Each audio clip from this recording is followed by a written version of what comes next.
Hey everybody, this is Erica from the Classy Clown blog, coming to you with something that's requested all the time. Retirement, early retirement, retirement in 7 years, retirement in 4 years. I just left college and I want to retire. Okay, you just left college. Calm yourself. Okay, so this is the best and the easiest answer I could give. 4 to 5 years. 4 to 5 years, Erica. Yes, 4 to 5 years. You can do it now, but it's different numbers. We first have to know our numbers. What are our numbers? Now, if you're already a person that has a house, 2 cars, a wife and kids, I need you to sit down and do the numbers. Okay, the numbers.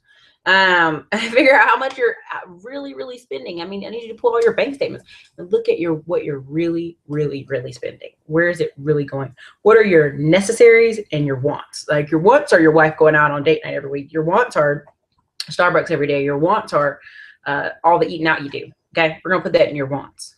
We're gonna put down to your necessary, your mortgage, your car payment, your insurance, your health insurance. Okay, that's our necessaries. And once we figure those numbers out, then we can figure out a plan, figure out a retirement plan. Now, what a lot of people don't realize is, the guy that's 23 that just left college and his apartment's $600 and he's got a paid off car. He could be done for very cheaply, but because he's so young, depending on what his indoctrination is, he might not listen to you. Okay, so if he just has an apartment for $600, his insurance, phone, food, everything cost him about $1,000 a month, right? That's pretty cheap living, but some 23-year-olds I know live like that. So cost him $1,000 a month. Now he does have student loans, so let's say 400 on top of that. So 1,400 is what he needs to cover his bills. I would strongly suggest that young man, as fast as possible, home ownership. If he even gets a letter that says he has a job offer for a certain amount, he can get a home mortgage with that. And there are a lot of FHA, 3% down, and a USDA, depending on where part of the country he lives in, and the edges of town he lives in. He can move in for 0% down and maybe some closing costs, if that. So once he moves in there, I would rent out the other 2 rooms, or I would focus on getting a duplex or fourplex and living in one of the units. And at that point, you're technically living rent free. Okay. And I would use everything in my power to either get another unit in the next 6 to 12 months. If I were you, I'd get FHA or a USDA, move the next year to a two duplex or a fourplex, and then do it again. Now, if you're moving to just fourplex to fourplex, I think after 3 fourplexes, depending on the rental rates you're getting out of your fourplexes, you could be done after the 3rd fourplex on the 3rd year. You'd be done. Now, I know people who work at Papa John's and do Uber and Lyft and Instacart, and they make $4 or $5 grand a month. Okay, now they're hustling their butt off, and that's tiring. But if they did it for a year to 2 years, they could easily show a bank, look how hard I work, look at the numbers. They could put a little bit in Lending Club, a little bit in monthly dividend stock, and go, I'm set up. I'm ready to invest in the house. And the bank would go, okay, sure. That look good. Now, don't go to your large bank. Don't go to Bank of America, Chase, all those. Go to your smallest community bank where you can put together a nice little folder and show all the things you're working on and what you've done at college and your mental map for the next 10 years and do the deal. And so give this guy a show. And that guy's going to be like, man, that kid is serious. He's coming here with a notebook. He's coming here with his future plan, his personal income statement. He's done it. He's done the work. He's putting it all in. Okay. And then rent those rooms out.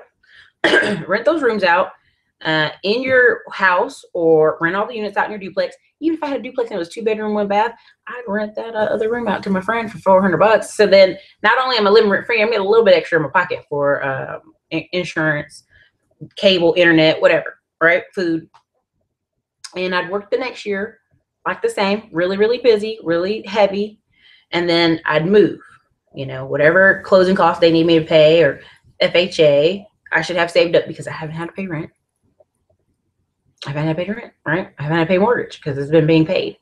I've only had to pay some expenses. And if I've kept my expenses low and I have worked extra, I've got enough for the FHA or the conventional 5% down.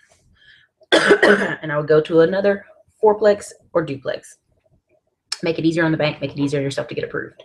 And at that point, after I've leaped the second time, on the second go around, There should be a little bit more capital freed up for you. You should be able to have a little bit of freedom if you want to take it that year.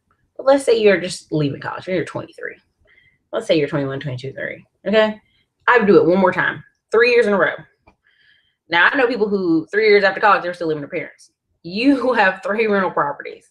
You'll be doing very, very, very well at that point. On the third property, not only is your mortgage paid at each property, there's income coming back now to you.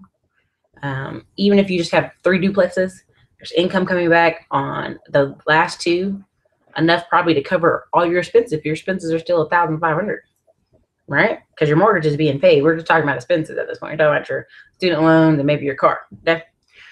And on that third year, that's when you can make a decision. Do I want to move again in another rental property? Do I want to date someone more seriously? Do I want to travel?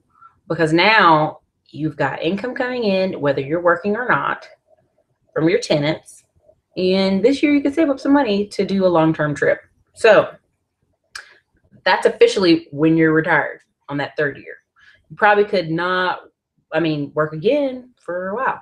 Now, for my area, I'm in Central Texas, a little bit higher, but overall, if I picked up a duplex, each side's going to rent out for $850, $900. Would cover my mortgage and put a little bit of money in my pocket. By the third move, if they were all duplexes, I'd have a good $1,500, $1,700 in my pocket a month income. And that could probably cover most of my expenses, because we're talking about when your expenses are low. You know, when you're getting these high expenses, if you're married with kids in a house and you got 2 newish cars, I would aim for anywhere from 5 to 20 units. Straight up. I would love for you to start with duplexes and fourplexes, but if you're already in a position where you have really high expenses, I would aim for a 5 to 20 unit. Why? Because 75% of the income off that property, they're going to count towards your income. So 1, that boosts your income up because it's a bigger unit.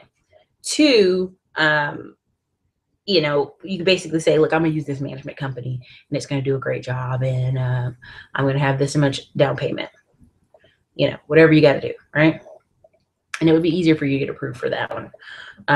But that starts you off at a bigger swinging level, 10, 12 units, you know, that would get you a good, you know, anywhere from 5 to 10 grand a month in your pocket, just depending on the complex, depending on the mortgage. So, you know, depending on your expenses, depending on how bigger you have to go. If you want to start the gate out at 5 to 20 units, it's a great place to be, because sometimes you're still dealing with a single owner. You're dealing with one person that owns it. You can message them, you do seller financing, creative financing, give you an option period so you can run around and find you some financing.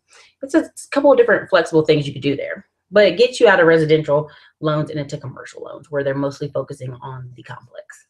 So again, people are like, how do I retire? Easy. You have to get real assets. Because in order to retire off, let's say, dividend stocks, you need about $1 million. You're going to need about $1 million, right? Let's say you have $1 million in dividend stocks, and it's at 15% or whatever. That's $150,000 a year, right? That's more than enough, right? Let's say we go, let me do the math really, really quick. All right, let's divide that by 4, right? And I'm going to literally bust out a calculator and do it right here for you. Let's say I have $250,000 saved. Times 15%. That's $37 a year. Is that enough for you to live off of? That's a little tiny. I don't know. Some people could do it. If you didn't have house payments or car payments, $37,000 might be really good for you. If you want to live overseas, $37,000 is really good for you. Now, in order to save that much money over, let's say, a 10-year working period, you have to save $25,000 every year. That's a lot of money to save, or be matched by your employer. So that's where I'm like, yeah, monthly dividend stocks, you can get there. It could help you. If you work in sales and commissions, yeah, you could knock out that money pretty faster. You know, a lot of people in sales make $100,000 some years. Maybe you can knock that out in 2 or 3 years if you live really, really, really, really frugal. But I think the most productive and fastest way to go is real estate. Even when you have economy downturns, people still need somewhere to live. You still have income coming in, and you can get management companies to get you out of that position of having to worry about tenants or what you need to fix. It's just a great good way to go. Now, another way to go is starting your own business. And depending on the business, depending on the skills. Now, some people are doing consulting and they get $5,000 a month in consulting, and that's more than enough for them. They're technically retired if they want to keep consulting or doing work on the side. So it depends. You got to have know your numbers. You got to know what retirement looks like to you. Is it some working? Is it a little bit of work? Is it no work at all? Is it just mailbox money, checks coming to your mailbox? Is it not being in 9 o'clock traffic? Because that's what that means to me. And that way we can get you started on a path to kind of map out where you want to go. Again, this is Erica from the Classy Climb blog. I hope this made sense to you guys today. If not, we'll try again another time. All right, you guys have a great day.